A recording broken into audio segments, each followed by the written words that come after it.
বাংলাদেশে ভারতের আগ্রাসনের বিরুদ্ধে এ যাবৎকালের সবচেয়ে বড় এবং সফল প্রতিরোধ হিসেবে বিবেচনা করা হয় 2001 সালে বিডিআর এবং বিএসএফ এর মধ্যকার সীমান্ত যুদ্ধকেই।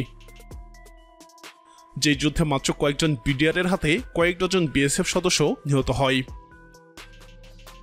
এই ঘটনা যেমন বাংলাদেশি বিডিআরদের বীরত্ব প্রকাশ করেছিল, তেমনি ভারতীয় বিএসএফ বাহিনীর দুর্বলতাও ফুটিয়ে তুলেছিল। তবে 2001 সালে একটি নয় বরং দুটি পয়েন্টে বিডিআর এবং বিএসএফ এর সংঘাত হয়েছিল। বাংলাদেশ এবং ভারতের মধ্যে 4156 কিলোমিটার বা 2592 মাইল লম্বা আন্তর্জাতিক সীমান্ত রয়েছে। 2001 সালের এপ্রিল মাসের তৃতীয় সপ্তাহে বাংলাদেশ রাইফেলস বা বিডিআর এবং ভারতের বর্ডার সিকিউরিটি ফোর্স বা বিএসএফ এর মধ্যে সংঘর্ষ ঘটে, যা দুই দেশের মধ্যকার দুর্বলভাবে চিহ্নিত আন্তর্জাতিক সীমান্তে সংঘটিত হয়েছিল। 2001 সালের 15 এবং 16 এপ্রিল সিলেট সীমান্তে পদুয়াই এবং 19 এপ্রিল পুনরায় পদুয়া সীমান্তে ভারতীয় বিএসএফ এর সাথে বিডিআর এর সশস্ত্র সংঘর্ষ হয়। এই তিনটি যুদ্ধেই বাংলাদেশের সে সময়ে বিডিআর এর জওয়ানরা বিজয় অর্জন করে। 1971 সালের পর থেকে বাংলাদেশে অধ্যুষিত এলাকা পদুয়ায় বিএসএফ নানা অবৈধ কর্মকাণ্ড চালিয়েছিল বলে বাংলাদেশ অভিযোগ করে আসছিল। সর্বশেষ বিএসএফ সেখানে অবৈধভাবে রাস্তা নির্মাণের কাজ শুরু করে, কিন্তু আন্তর্জাতিক আইন এবং ভারত বাংলা সীমান্ত চুক্তি অনুযায়ী সেখানে রাস্তা বানানো আইন পরিপন্থী কাজ। বাংলাদেশ বারবার নিষেধ করা সত্ত্বেও তারা রাস্তা বানানোর কাজ চালাতে থাকে। এমত অবস্থায় তৎকালীন বিডিআর পদুয়া দখল করে নেয়।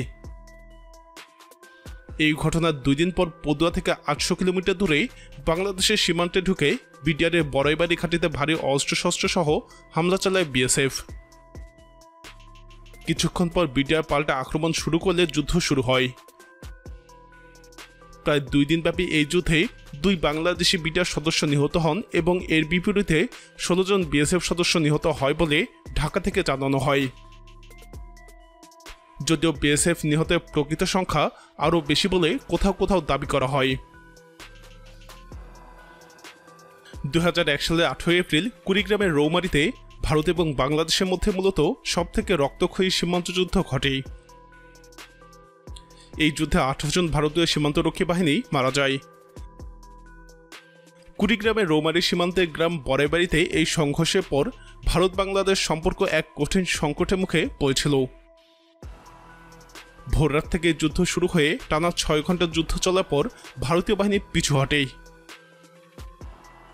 ওই সময় দুই দেশের সীমান্তরক্ষী বাহিনীর উচ্চ পর্যায়ে জরুরি কথাবার্তাও চলছিল, কিন্তু তাতেও সংঘর্ষ থামেনি। ভারতীয় সীমান্তরক্ষী বাহিনীর বহু সদস্য নিহত হওয়ার পরেই কেবল তারা পিছু হটে। এই যুদ্ধে 3 জন বিজিবি সদস্য মারা যায়। তারা হলেন নায়েক সুবেদার ওয়াহিদুজ্জামান, সিপাহী মাহফুজুর রহমান এবং সিপাহী আব্দুল কাদের। পরবর্তীতে দিল্লি এবং ঢাকার মধ্যস্থতায় বিষয়টি মীমাংসিত হয় এবং যুদ্ধের সমাপ্তি লাভ করে। 2 দশকেরও বেশি সময় ধরে এই ঘটনাটিকে নিয়ে বাংলাদেশিরা গর্ব করে আসছে। তবে অনেকেই এমন ধারণা পোষণ করেন 2001 সালের ওই ঘটনার প্রতিশোধ নিতেই ভারতের ষড়যন্ত্রে 2009 সালে বিডিআর বিদ্রোহের ঘটনা সাজানো হয়, যা পরবর্তীতে বিডিআরের নাম বদলে বিজিবি রাখার দিকে ধাবিত করে। প্রিয় দর্শক, এ ব্যাপারে আপনার অভিমত কি তা কমেন্টে জানান। এরকম আরও ভিডিও পেতে আমাদের চ্যানেলটি সাবস্ক্রাইব করে আমাদের সাথেই থাকুন।